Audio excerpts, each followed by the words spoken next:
Salut! On se retrouve aujourd'hui dans cette nouvelle vidéo pour que je puisse te présenter mes petits outils pour la rentrée. Suite à la vidéo de l'année dernière que je vous mets dans le petit i, j'avais présenté donc les nouveaux outils que j'utilisais pour cette année.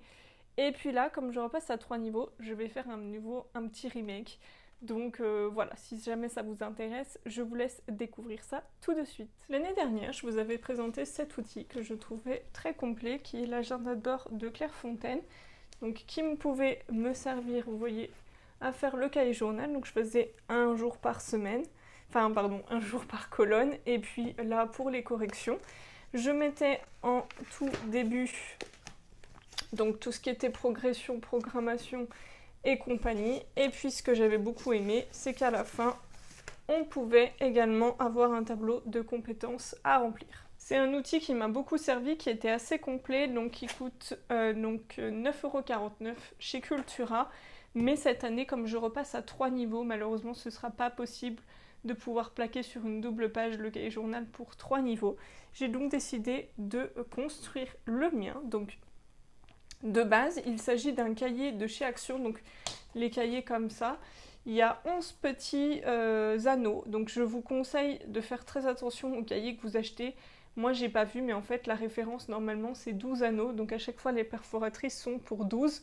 Il y a des cahiers avec 12 anneaux chez Emma pour quasiment le même prix, parce que moi j'ai pris du 11, j'ai dû acheter une perforatrice un trou, et à chaque fois, donc pour les feuilles que je vais rajouter, refaire des trous un par un. Donc voilà, faites attention, la référence en général c'est 12 et pas 11. Donc cette première page, je l'ai personnalisée tout simplement en achetant un bloc de papier comme ça chez Action.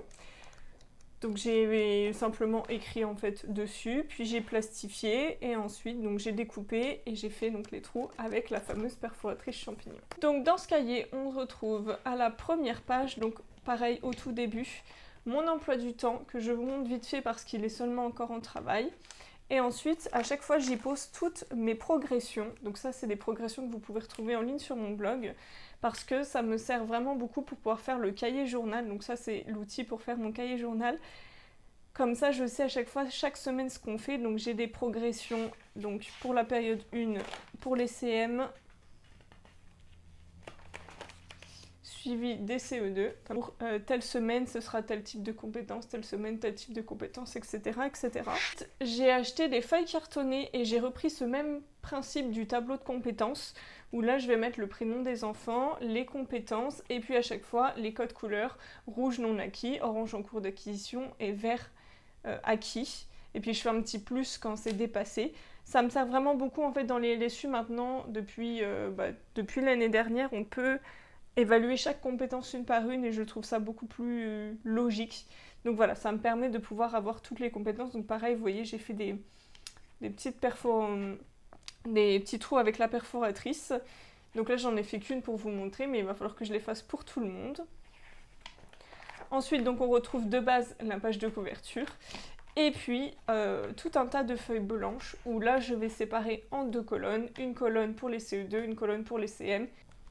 Donc encore une fois, ça va être ma 4e rentrée en multiniveau et ma 5e rentrée en cycle 3. Donc voilà, mon cahier journal ne sera pas autant détaillé que ce qu'on attend en début de carrière. Mais voilà, chacun prend l'outil qui lui correspond. Moi personnellement, les planeurs qui sont en grande surface, etc., faits par des blogueuses ou des blogueurs, je ne trouve pas forcément mon compte, je les trouve assez lourds, j'ai du mal à les utiliser, on m'en a offert plusieurs, donc autant construire ses propres outils. Et donc pour aller avec ça, j'ai aussi cette petite chose, donc là j'ai pas encore la page de garde. Ça reste en classe, ça reste toujours avec moi, comme ça je fais mon cahier journal absolument partout, le week-end dans un train, entre 2 rendez-vous, enfin ça je l'emmène vraiment partout. Celui-ci reste en classe, donc sur la première page je vais mettre donc une page de garde avec le nom de l'école, le code de la photocopieuse, mon numéro de téléphone pour me joindre au cas où, le numéro de téléphone du directeur, etc. etc. Ensuite, il me restait encore ça donc de l'année dernière, ça vient du planeur personnalisable des maîtresses en basket. Donc comme je vous ai dit, moi j'avais acheté ce planeur là et en fait je me suis servi que de quelques pages puisque les pages de cahier journal étaient beaucoup trop petites. Donc la liste des élèves avec les fiches de renseignement, etc. Les équipes de suivi de scolarité. Je mets dedans mes programmations, donc elles sont là et elles sont aussi, donc elles sont là en petite, elles sont aussi affichées dans la classe. Ensuite, donc je mettrai mes progressions Et à la fin, je laisse tout plein de place pour tout ce qui est PPRE, PAP, GVASCO, PAI, tout est rangé là, donc tout reste dans la classe, ça il est à disposition de n'importe quel remplaçant. Donc à chaque fois, je fais une pochette avec le nom de l'élève et puis tous les documents qui le concernent dedans. C'est beaucoup plus simple quand j'ai besoin de quelque chose le concernant. Et à la toute fin, par ici, j'ai tout ce qui est documents de stage RAN, si jamais on m'en propose, ou vous savez, les petits bordereaux à remplir. J'ai aussi mon infolettre de la rentrée. Donc là, j'ai que celle de l'année dernière et j'ai pas caché le nom de l'école, donc je peux pas vous montrer. Mais je vous partagerai mon infolettre de la rentrée pour cette année. Et j'ai aussi une copie du règlement intérieur de l'école, même si maintenant tout passe par WAN. Voilà les petits outils qui vont m'accompagner, donc avec ça, je pense que ce sera bien assez suffisant. Comme ça, je promène juste un petit truc comme ça. Donc là, je l'ai vidé, hein. Le cahier, normalement, il y a beaucoup plus de pages, et puis au fur et à mesure, je pourrais laisser les pages chez moi et garder les autres. Ne les jetez pas au cas où, parce qu'on peut vous les demander, même si, je rappelle, le cahier journal n'est pas obligatoire. Je vais me faire taper sur les doigts de dire ça, mais c'est vrai. Donc voilà, j'espère que cette vidéo vous aura été utile. Je vous fais de très gros bisous et je vous dis à la prochaine. Salut!